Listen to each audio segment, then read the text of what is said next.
Hello, friends and followers.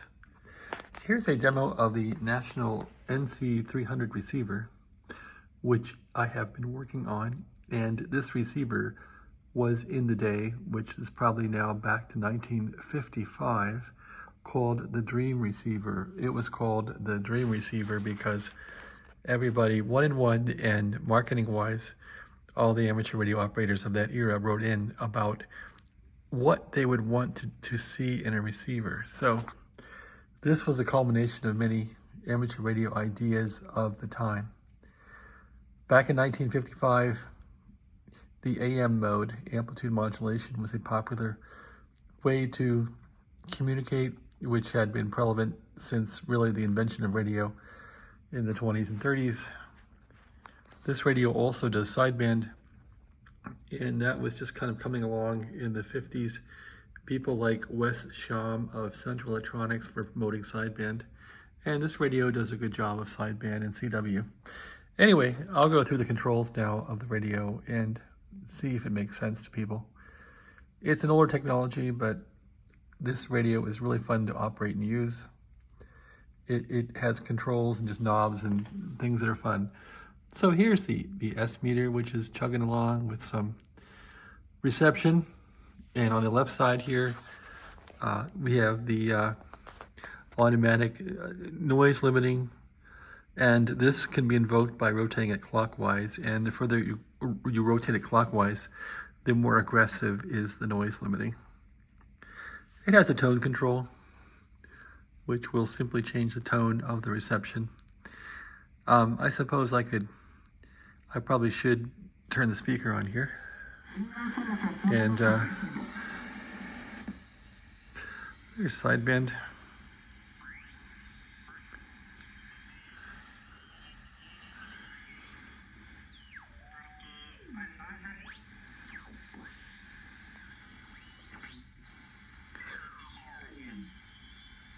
Okay.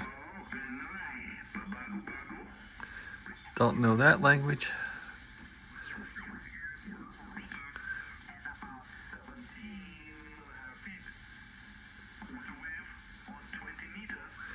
Okay, there we go. So the antenna trimmer, excuse me, tune this for max. Noise limiter, no noise really, so it's not going to react much.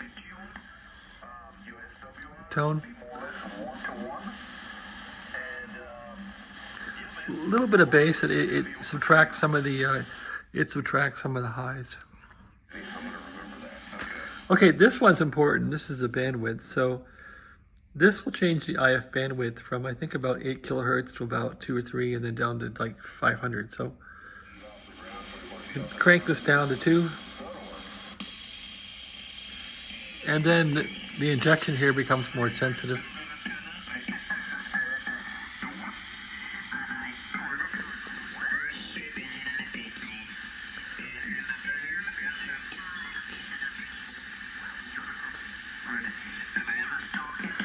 I think I go to 2 for this. Yeah, that's better.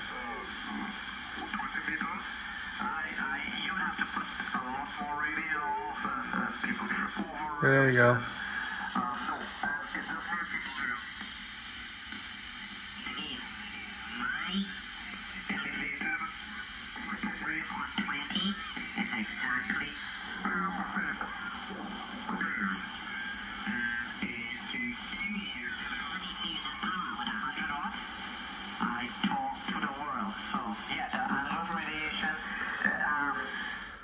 And then, of course, this next setting is the most aggressive bandwidth as far as narrow.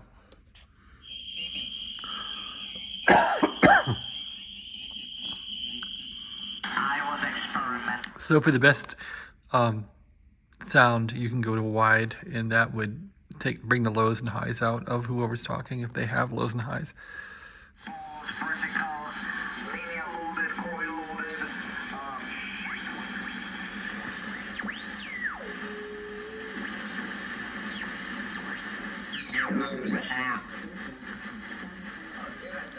In this case, we can hear two different stations talking that are close in frequency, so we can limit the bandwidth and then I guess we didn't get rid of the other ones, but with that you can use the phasing here. So phasing has 3 settings for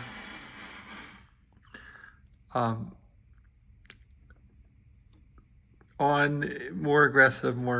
So with phasing, this is basically a notch filter. So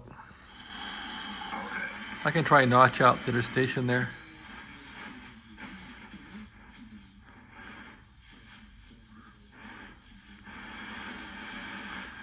More aggressive. Of course, now I don't have anybody talking, so.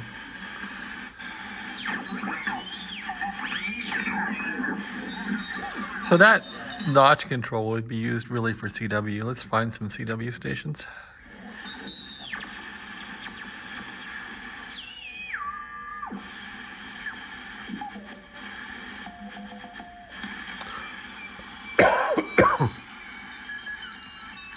Okay, there's a bunch of them right there.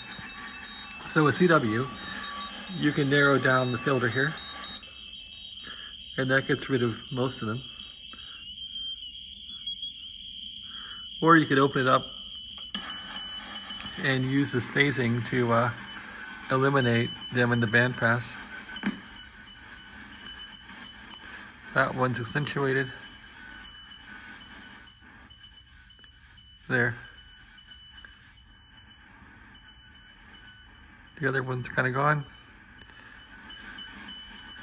More aggressive.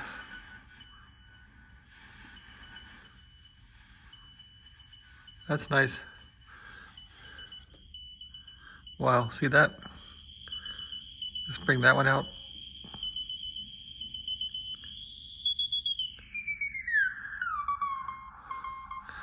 So that's how to really narrow your CW down for good copy.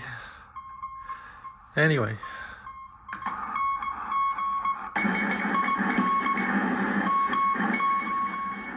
Two signals. Clip it down to 1. Just like that. Let's go wide. That's wide.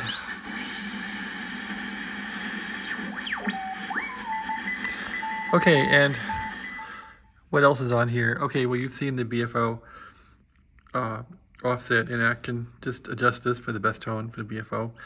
I think 2 is LSB and 1 is USB, but I forget the exact setting on that. We can check it out. This is, of course, is the volume control. This is the band switching control here for switching bands. You'll see the turret will rotate. It's kind of cool, like a Collins in a way. Calibration, so I did put a calibrator in this thing. You'll see a little calibrator right there. That was $70 for a little tiny Heathkit calibrator off the eBay scalper bandits, but it works. It doesn't fit in there exactly correctly, but it works. I had to rewire the tube socket on that thing.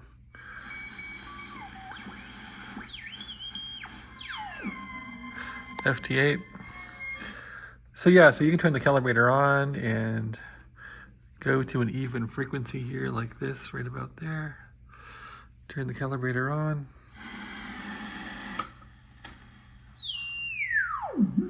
And calibrate. And if things aren't exactly right, you can turn the calibration to turn the dial down to where the mark is. I probably got to do some work on 40 meters to get it trued in a little better. At any rate, I try and keep this calibrator right in the middle there. So that's that. And the radio will do CW mode, which basically has no AGC turned on or no AVC. SSB with of course the carrier oscillator, and then it'll do AM. And then accessory is for putting like a photograph or something in this thing, or a microphone. All right, so here's how the CW mode works. It just runs it wide open, really. So if you want to hear some weak signals, it's a way to pick them up. And then you can use the RF gain to mitigate it. But I don't run it like that. I just run it in SSB mode for CW. It seems more kosher. All right, so anyway, that's 40 meters. It's pretty active.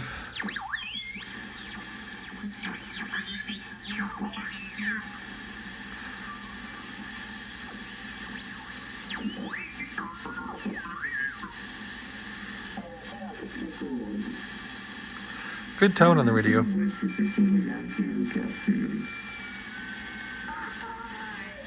Looks like there's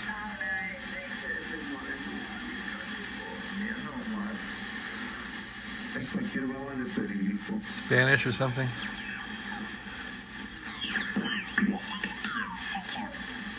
Okay, here we are. Looks like he's on 7200.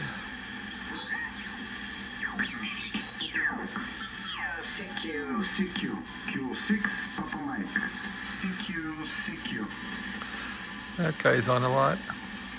Anyway, that's 40 meters.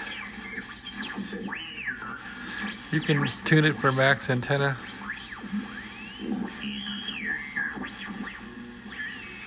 Just tune this for the best noise. There we go.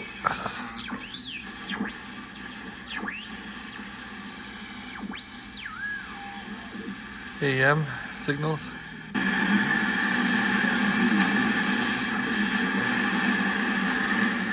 Those are distant, so they don't sound great.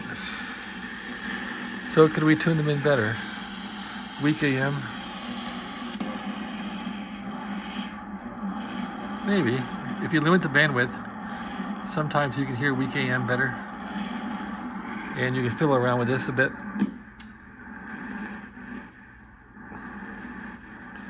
In this case, it's not helping.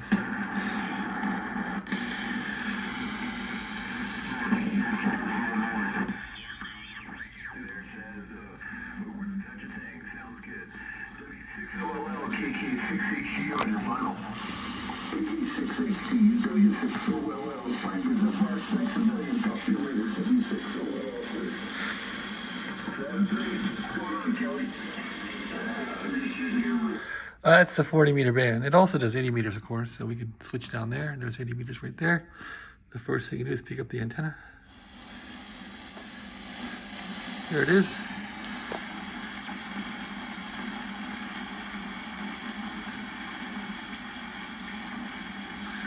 There's some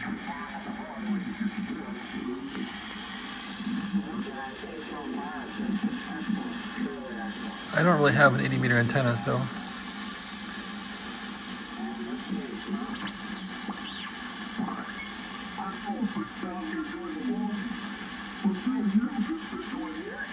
thank you for coming in today. Oh, what's the temperature out in Arizona today?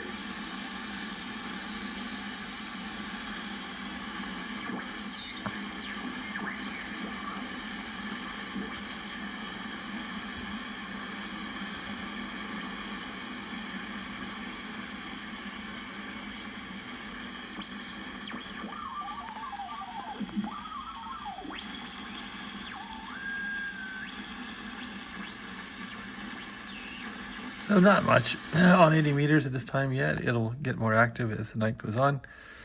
It's about 8:30 here p.m. So here's 160 band. I don't ever come down on 160, but let's see if we can hear anything. Lots of static.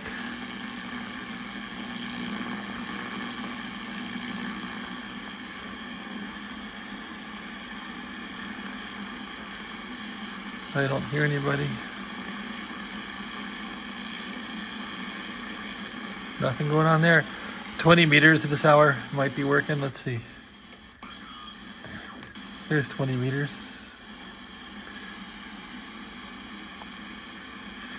You could turn this a bit.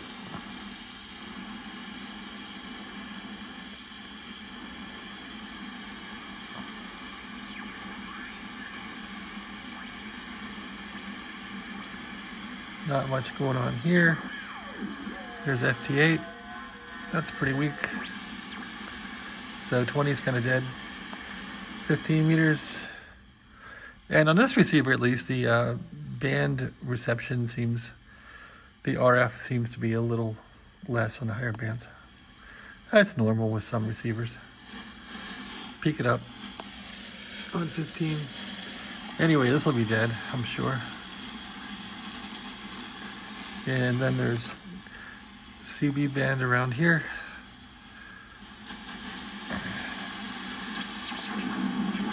This is all CB stuff. It was 11 meters. Nobody on here whatsoever. 10 meters, it's going to be dead too. Nothing going on there. At all. Just the usual noise from people's computers, neighbors. All right, so that's about that. So again, to go through the controls, the select here is used for the notch filter basically, and the crystal phasing, and it has 3 positions. You want to run this really in off unless you're really aggressively trying to notch something out. Standby switch for receiving and transmitting. You can have this thing on an external mute, and then when you go to standby, it just cuts everything off. So the receiver won't run when you're transmitting, and you can also go to this mode here and have the receiver mute itself with external wiring in the back from your dial key. Okay, and here's the phasing. We went over that. And this is the RF gain right here. Band switch, you saw that. Here's the calibration on and off. You know, the calibrator works on 10, it's just not real strong. So I can go to calibrator here.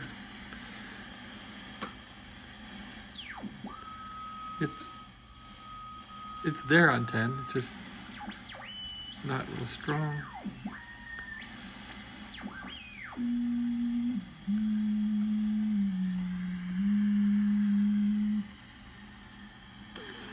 All right. Calibrator on 15 is not terribly strong either. It's a little stronger, but not terribly strong. All right. 20 meters. Calibrator.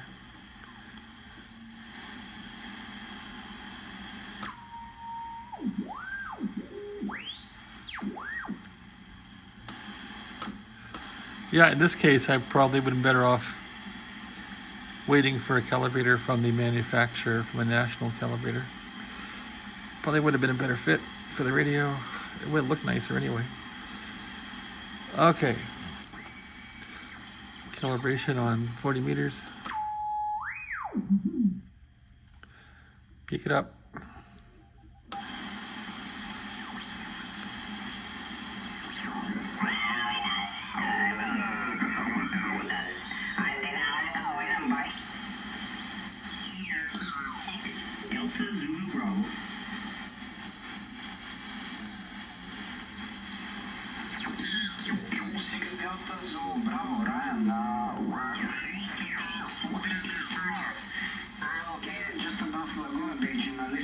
I see you are also in California. It looks like not too far away from me.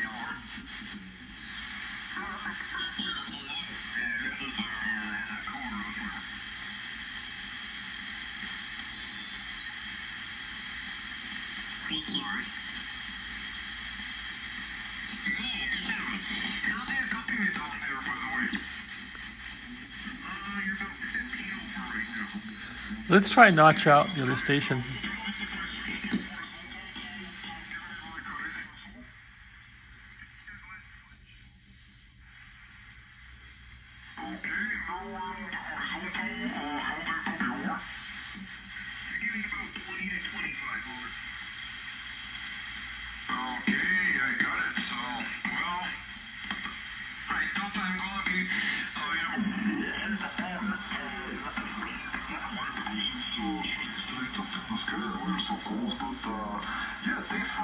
I guess you got a goal soon, huh? Yeah, I got things to do after work. We were going 30 o'clock, but I don't know if that's Gonna happen. And where'd you go on CQ? I wanted to get on. That's pretty good. Golf there. But what's the name there? Name here is Krasimir. Krasimir. People just call me Kras as a short. Q Romeo Alpha Sierra. I'm originally from Bulgaria. Don't find a difficult name. I see your family. Anyway, that's my demo on the 300 here. Try 80 meters again.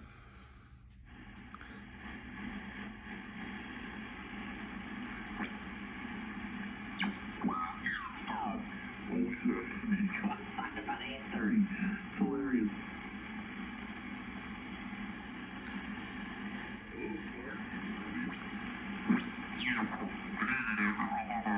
This did work today too. Put up a delta loop at about 30, 35 feet and about approximately 270 feet of wire. And I did an SWR sweep and I've done just a little bit over 2 to 1 across, pretty much across the day. All right, that pretty much concludes my little demo here. Yeah, I've gone through this thing pretty extensively and cleaned it up. Tried to make it as nice as possible. It's pretty clean. And I also went through a full calibration on this receiver, so it's pretty close to perfect. And I also put stabilization into the bottom of it, so I'll pick it up and show you the bottom of it. When you pick these up, turn it off so you won't get shocked, and rotate the turret to the highest band. That way it goes flat and it won't get broken. So you can rotate this to the highest band and it'll then lie flat like that, and that's what you want. You don't want to have any troubles breaking that thing against something or scratching it. So that's how to work that. And let's simply tip this thing over on its side without breaking anything. Grab it. I think this thing is about 40 pounds or something. Show you some of the work underneath it. Transformer is pretty hot. Let's grab it. Wow. Nope, that's not gonna work. This thing isn't that heavy, but it's heavy for a receiver anyway. With one hand, it's always hard to get anything done. Okay, here we go. There, it's on its side. So, underneath here, what's going on? So I did build a regulator for this thing. They had a tube in here, a special ballast tube that would regulate the 6BE6 heater voltage. So I put 2 solid-state devices in here. I think these are like 7506s, or these are 2 of these in parallel. They'll put out 6 volts for the heater. So I have a little diode here rectifying 12 volts, and it actually gets up to 18 volts when it's going through a capacitor, and then I'll bring it down to 6 volts for the tube. So that's my little regulator system, and those are just soldered on here to the case. They don't really get too hot. I've put a few capacitors in here to try and filter it. I'm probably going to put one more capacitor here, like a big one, to filter it some more. And I've taken the rectifier tube out, and there's 2 diodes now in there, and I've just put this resistor in here. Is it getting hot? Yeah, that one will drop the voltage down to about 150, 160 volts for the V+. So that's a new addition as of today. I had some older resistors in there that were kind of sloppy. That's why I ordered a new one for it and put that in there. So the radio is done. I've changed all the capacitors in here. The papers have all gone to orange drops, they call them, I think. And I've gone through here and done all the careful tuning So the thing's on frequency and the band is linear. Each side of the band will work as far as calibration. So that involves bending these coils here, and these are RF trimmers. The frequency component is right here. To change frequency, you muck with these. Get the higher frequency on the band slide roll tuned in with these, the lower part with these, and then make sure that you keep bending this and tuning these until it's all linear. These again are just for RF. So here's the front end for the RF matching coils for the antenna. This 80 meter coil was burned out, so I rewound a new one with 30 gauge wire, which worked out pretty well, and that brought 80 meters back online. So yeah, lots of work on this thing. It would be a good addition to a good home and somebody who would appreciate it. Okay, and what else? I did repaint the case for this thing today. People say when things look nice, they sell. So I really bought this thing to use with the Central Electronics transmitter I had. But I just sold the Central Electronics transmitter. Why did I do that? I think because it was heavy. It weighs. The box the Central Electronics was in, was like 88 pounds. It weighed a lot. So that's been sold off to a collector who I think will really appreciate it. So anyway, I repainted this whole thing today. It came out pretty nice. I wish the paint was glossy. I thought I had glossy paint, and I don't really want to repaint it again. So I think this is how it's going to end up. A little bit of overspray there, but not much. So I'll put it back in the case. Yeah, it looks pretty good. It looks better than it did. And how did I do for matching the color? Let's see. I was trying to get this gray matched in pretty well. That's close. It's not perfect, but it's close. It's pretty damn close. So yeah, I guess this thing's gonna go on eBay. I bought this thing just to see how it was against the 303. I have an NC303 here also, so I wanted to see how this one would operate. And I ended up putting a lot of work in this thing, that's for sure. Okay, there's the lid, all back together, so it'll look like that with the receiver installed in the case. Looks like a little dent there I can get out. And yeah, it looks pretty nice. Okay, that's my long video. Thanks for watching. Have a great day.